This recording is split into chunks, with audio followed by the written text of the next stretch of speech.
الحمدللہ وحدہ والصلاۃ والسلام علی من لا نبی بعد اما بعد۔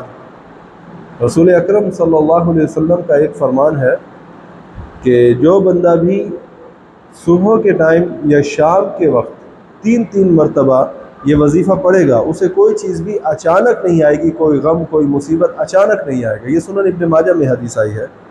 وہ وظیفہ کیا ہے؟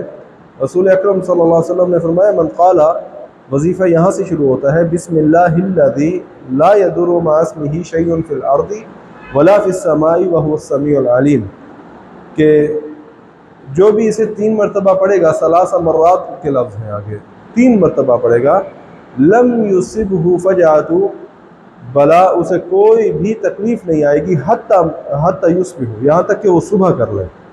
یہ حدیث ابن ماجہ میں آئی ہے۔ اس کا ترجمہ کیا ہے؟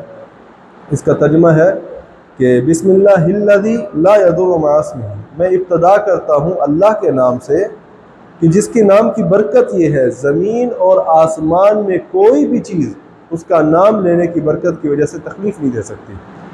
تو ایک انمول دعا ہے، اور رسول اکرم صلی اللہ علیہ وسلم کی طرف سے گارنٹی بھی ہے کہ جو بھی اس کو پڑھے گا اس کے اوپر کوئی مصیبت نازل نہیں ہوگی، اچانک مصیبت۔ تو ہمیں اس کو معمول میں لے کے آنا چاہیے۔ اللہ تعالی ہمیں توفیق دے۔